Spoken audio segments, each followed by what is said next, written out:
மக்களுக்கு வணக்கம். இன்னைக்கு நம்மளோட ஷோல யார பத்தி பேச போறோம் அப்படின்னா, பிரதீப் ரங்கநாதனோட அடுத்த படத்தோட அப்டேட்ட பத்தி தான் பேச போறோம். சோ வாங்க ஷோக்குள்ள போலாம். பிரதீப் ரங்கநாதன் படத்துக்கு இப்போ பயங்கர வரவேற்பு இருக்கு. வரவேற்ப தாண்டி யங்ஸ்டர் கிட்ட பயங்கர ஒரு எதிர்பார்ப்பு இருக்கு. இது எல்லாத்தையும் ஒவ்வொரு படத்துலயும் அவர் ஒவ்வொரு விதமா வந்துட்டு ஃபுல்ஃபில் பண்ணிட்டு இருக்காரு. சோ அவ்ளோ சூப்பரா இருக்கு. எல்லாமே அவரோட படங்கள் பார்க்க பயங்கர இன்ட்ரஸ்டிங்கா இருக்காரு. அது மட்டும் இல்லாம இப்போ 2K கிட்ஸுக்கு என்ன வேணுமோ அத வந்து அள்ளி அள்ளி குடுத்துக்கிட்டு இருக்காரு நம்ம பிரதீப் ரங்கநாதன். சோ கோமாளி படத்துல டைரக்டரா ஒர்க் பண்ணவரு. அடுத்ததா தானே ஒரு படத்தை இயக்கி அதுல அவரே ஹீரோவாவும் பண்ணியிருந்தாரு. சோ லவ் டுடே அப்படிங்கிற ஒரு படம் வேற லெவல்ல போச்சு. சிஎம் ஃபேமிலியே போயிட்டு அந்த படத்த பார்த்தாங்க அப்படின்னா பார்த்துக்கோங்களேன். சோ அந்த படத்த கொண்டாடாதவங்க யாருமே இல்ல. அவ்ளோ சூப்பரா இருந்தது அந்த படம். அதுக்கப்புறம் நெறைய லவ்வர்ஸோட பிரேக்கப் வந்து நடந்துச்சு அப்படின்னு வந்து சொல்லியிருந்தாங்க ஒரு ரிசர்ச்ல. சோ லவ் டுடே படத்துக்கு அப்புறம் நெறைய பேருக்கு பிரேக்கப்புமே ஆயிருந்தது. அந்த படத்த ரசிக்காதவங்க யாருமே இருக்க முடியாது. ஒட்டுமொத்த ஃபேமிலியுமே போயிட்டு பார்த்து என்ஜாய் பண்ணக்கூடிய ஒரு படமா வந்து லவ் டுடே இருந்தது. சோ அதுக்கப்புறம் பிரதீப்போட படம் எப்ப வரப்போகுது, எப்படி வரப்போகுது, என்ன பேர்ல வரப்போகுதுன்னு சொல்லி எல்லாருமே ரொம்ப ஆவலோட எதிர்பார்த்துக்கிட்டு இருந்தாங்க. சோ அப்படி இருக்கும்போது வந்த படம் தான் டிராகன். டிராகன்ல வந்து அனுபமா பண்ணியிருந்தாங்க.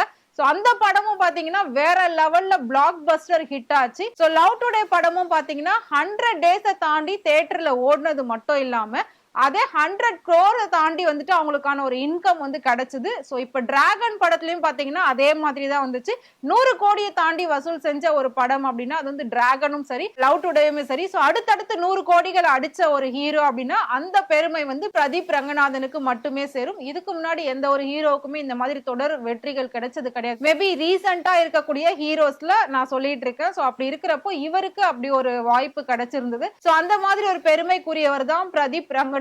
சோ அவரோட அடுத்த படம் எப்படி இருக்கும், என்ன பேர்ல இருக்கும்னு சொல்லி எல்லாருமே ரொம்ப எதிர்பார்ப்போட இருந்தாங்க. சோ LIK அப்படிங்கிற ஒரு படத்தையோட பேரையுமே அவர் வந்து அனௌன்ஸ் பண்ணியிருந்தாரு. சோ அந்த படத்தோட ஷூட்டிங் எல்லாமே இப்ப கூடிய சீக்கிரம் முடிய போகுது. அந்த படம் எப்ப ரிலீஸ் ஆக போகுது அப்படின்னு வந்து கேட்டுட்டு இருந்தாங்க.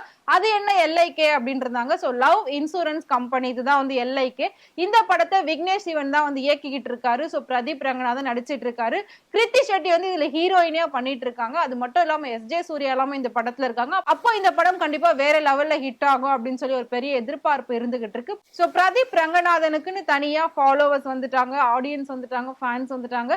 இவரையும் தியேட்டர்ல வந்துட்டு ஹீரோவா மக்கள் எல்லாருமே கொண்டாட ஆரம்பிச்சுட்டாங்க. சோ அந்த அளவுக்கு அவருக்கான மார்க்கெட் வேல்யூ ரொம்ப ஹை ஆயிடுச்சு அப்படின்னு சொல்லலாம். சோ இந்த LIK படம் எப்படி இருக்க போகுது அப்படிங்கறத பாக்குறதுக்கு சோ நான் மட்டும் இல்ல, கண்டிப்பா எல்லாருமே வெயிட் பண்ணிட்டு இருக்காங்க. அதை தாண்டி அவர் இன்னொரு படமும் பண்ணிட்டு இருக்காரு. அடுத்து டியூட் அப்படிங்கிற ஒரு படம் பண்ணிட்டு இருக்காரு. அந்த படத்தோட போஸ்டருமே இப்ப ரிலீஸ் ஆயிடுச்சு. சோ இத பாக்குறதா, அதை பாக்குறதா, இந்த அப்டேட் தெரிஞ்சுக்கிறதா, அந்த அப்டேட் தெரிஞ்சுக்கிறதா அப்படின்னு சொல்லிட்டு எல்லாருமே வந்து பார்த்துட்டு கொண்டாடிட்டு இருக்காங்க. சோ டியூட் படத்துல வந்துட்டு பாத்தீங்கன்னா பிரதீப் ரங்கநாதன் and மமிதா பைஜு இவங்க 2 பேர் தான் நடிச்சிட்டு இருக்காங்க. இதோட போஸ்டர் இப்ப வெளியாகி பயங்கர பரபரப்பா இருக்கு. சோ அந்த போஸ்டர் அவ்வளவு ஒரு ரொமான்டிக்கா 2 பேருக்குள்ள ஒரு கெமிஸ்ட்ரியை சொல்ற மாதிரி இருக்கும். சோ இந்த படமும் கண்டிப்பா லவ் பேசஸ், ரிலேஷன்ஷிப் பேசஸ் தான் இருக்கும் அப்படின்னு சொல்லி எல்லாருமே சொல்லிட்டு இருக்காங்க. LIK அபிஷியலா எப்ப வெளியாக போகுது அப்படின்னா சோ செப்டம்பர் 18 இந்த படம் ரிலீஸ் பண்ணப்படும் அப்படின்னு சொல்லி அபிஷியல் அனௌன்ஸ்மெண்ட் கொடுத்திருக்காங்க. அதுக்கப்புறம் டியூட் வரப்போகுது. சோ ரெண்டுமே வந்து தொடர்ந்து வரப்போகுது. அடுத்தடுத்த மாதங்களே வரும். சோ டியூட் படம் வந்து அடுத்து தீபாவளிக்கு பிளான் பண்ணிட்டு இருக்காங்க. So September and maybe October, நவம்பர்ல தீபாவளி வந்துரும். சோ ஆல்ரெடி பாத்தீங்கன்னா பிரதீப் ரங்கநாதனோட டியூட் அப்படிங்கிற படத்தை வந்து மைத்ரி மூவி மேக்கர்ஸ் தான் வந்து தயாரிக்கிறாங்க. இவங்க ஏற்கனவே லாஸ்டா வந்து குட் பேட் அக்லி படத்தையும் இவங்க தான் பண்ணியிருந்தாங்க. சோ அடுத்ததா இந்த படத்தையும் இவங்க பண்ண போறாங்க.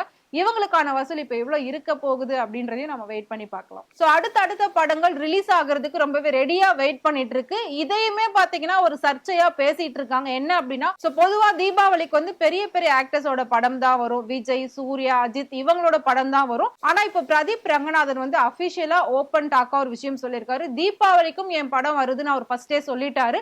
சோ இதை தொடர்ந்து பாத்தீங்கன்னா சூர்யாவோட 45வது படமா சொல்லப்படுற வேட்டை கருப்பு அப்படிங்கிற ஒரு படமும் ரிலீஸ் ஆக போகுதுன்னு சொல்லிட்டு இருக்காங்க. இதை தொடர்ந்து சூர்யாவோட தம்பி கார்த்தியோட படம் சர்தார் 2மே வந்து ரிலீஸ் ஆக போகுது தீபாவளிக்கு அப்படின்னு சொல்லியிருக்காங்க. சூர்யா வருவாரா, கார்த்தி வருவாரா, இல்லாட்டி இவங்களை மிஞ்சிட்டு பிரதீப் ரங்கநாதன் வருவாரா தீபாவளிக்கு அப்படின்றத நம்ம வெயிட் பண்ணி பார்க்கலாம். சோ 2 பேருக்குமே வந்துட்டு ஒரு பயங்கர காம்படிஷன் இருக்கு. சோ சூர்யா அண்ட் கார்த்தி இவங்க வந்துட்டு அபிஷியலா இது வரைக்கும் தீபாவளிக்கு ரிலீஸ் ஆகும் அப்படின்னு சொல்லல. பட் தீபாவளிக்கு ரிலீஸ் பண்றதா தான் ஒரு பிளான் வந்து அந்த படத்தோட குரூப் வச்சிருந்தாங்க. ஆனா பிரதீப் ரங்கநாதன் வந்து ஃபர்ஸ்ட் அனௌன்ஸ் பண்ணிட்டாரு.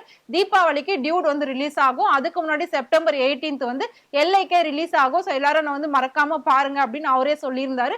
சோ இதுக்கு நடுவுல இவங்களுக்குள்ள மும்முனை போட்டியா இருக்க போதா, என்னென்ன படங்கள் அடுத்து ரிலீஸ் ஆக போகுது. சோ அது மட்டும் இல்லாம பிரதீப் ரங்கநாதோட படம் லாஸ்டா அந்த டிராகன் ரிலீஸ் ஆச்சு. அத கம்பேர் பண்ணி நிறைய பேர் சொல்லியிருந்தாங்க. சூர்யாவோட ரெட்ரோ படம் 100 கோடியை தாண்டல, வீரதீர சூரன் விக்ரமோட படம் 100 கோடியை தாண்டல, பிரதீப்போட படத்தை வந்து இந்த அளவுக்கு மக்கள் கொண்டாடுறாங்க. அப்ப பிரதீப்புக்கு இருக்கிற வரவேற்பு இப்ப மத்தவங்களுக்கு இல்லையா அப்படின்ற மாதிரி ஒரு கேள்வியுமே இருந்துட்டு இருக்கு. சோ இத வச்சு நெட்டிசன்கள் எல்லாமே வந்துட்டு பாத்தீங்கன்னா பயங்கரமா வந்து கலாய்ச்சிட்டு இருக்காங்க ஒவ்வொரு விஷயத்தையும். சோ பிரதீப் ரங்கநாதனுக்கு அவ்வளோ ஒரு அமோக வரவேற்பு இருக்கு அப்படின்னு சொல்லிட்டு இருக்காங்க. இருந்தாலும் சூர்யா கார்த்தி படம் இல்லாம எந்த ஒரு தீபாவளி பொங்கலோ மேபி இருக்காது அப்படின்னு சொல்லியிருக்காங்க. சோ யாரோட படம் எப்போ ரிலீஸ் ஆக போகுது அப்படின்றதையும் நம்ம இன்னும் அபிஷியலா பாத்துரலாம். பட் இப்போ வந்து பாத்தீங்கன்னா நீங்க எல்லாம் எதிர்பார்த்துக்கிட்டு இருக்கக்கூடிய அந்த எல்ஐகே வந்து செப்டம்பர் 18th தான் ரிலீஸ் ஆக போகுது. அதுக்கான ஒர்க் அவுட்ஸ், அதுக்கான அந்த பினிஷிங் ப்ராஜெக்ட்ஸ் இது எல்லாமே வந்து இப்ப நடந்துகிட்டு இருக்கு. கூடிய சீக்கிரம் அந்த டீசர், ஆடியோ லான்ச் இது எல்லாமே நடக்கும் அப்படின்னு சொல்லியிருக்காங்க. சோ உங்களுக்கு பிரதீப் ரங்கநாதனை பிடிக்கும், நீங்க அவரோட படத்துக்காக வெயிட் பண்றீங்க அப்படின்னா மறக்காம அவரை பத்தி கமெண்ட் பாக்ஸ்ல கமெண்ட் பண்ணுங்க. இதே மாதிரி சினிமாவில் நடக்கக்கூடிய நிறைய சுவாரஸ்யமான விஷயங்கள், சினிமா நடிகர் நடிகைகளை பத்தின நிறைய உண்மையான விஷயங்களை நீங்க தெரிஞ்சுக்கணும் அப்படின்னு நினைச்சீங்கன்னா மறக்காம ஃப்ரெண்ட்வுட் சேனலை ஃபாலோ பண்ணிக்கோங்க.